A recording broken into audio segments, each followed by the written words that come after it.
been buddies in college, but after graduation, when we'd gone on to careers and marriage, our camaraderie had turned into more of a couple's friendship with dining out, wine festivals, and charity fundraisers.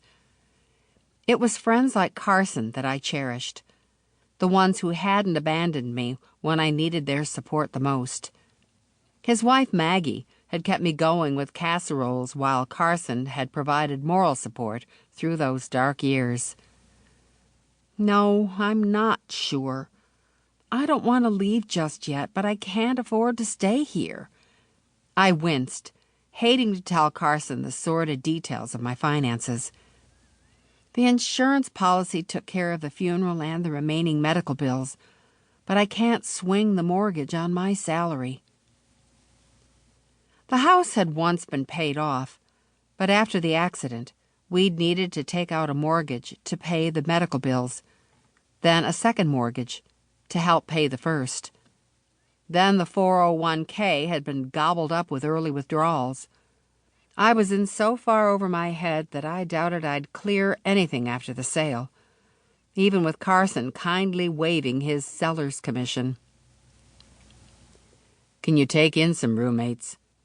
1 or 2 would cover the mortgage and give you time to think about what you want to do. I hate to see you sell this place, Kay. It's beautiful.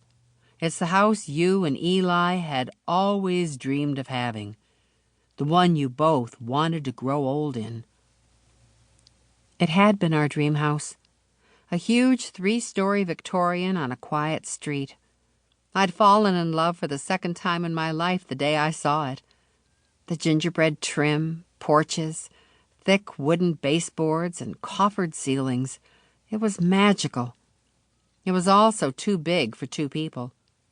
We'd intended to fill it with children. But life took another turn, and 5 of the 6 bedrooms had remained empty.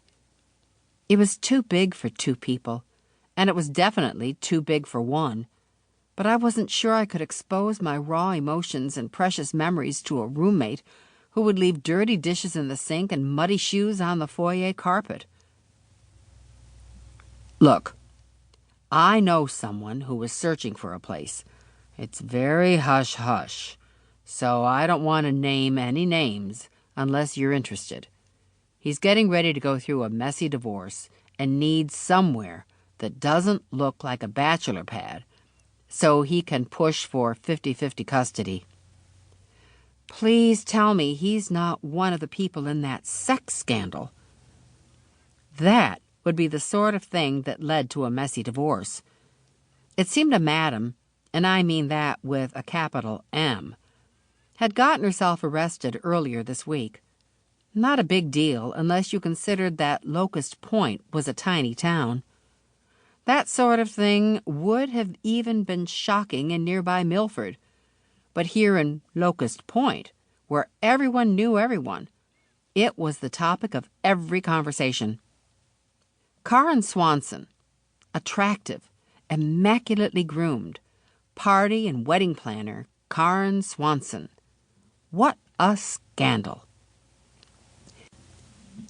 If having a woman you were likely to run into at the grocery store turn out to be a madam wasn't enough, there was the juicy speculation on who her clients were. And a madam meant there were prostitutes. Prostitutes in Locust Point. We were all eyeing each other, wondering who had been doing a bit of side work with Karen. But so far, the woman kept her lips tightly sealed. No named prostitutes. No incriminating black book. Just a resounding claim of innocence from her lawyer. I had no doubt those coral pink lips would become unsealed once a plea bargain was on the table. A madam in Locust Point meant Johns in Locust Point, and I didn't like the idea of having a man who might have solicited prostitutes living in my house. Carson laughed. In fact, he laughed until I thought he might pass out.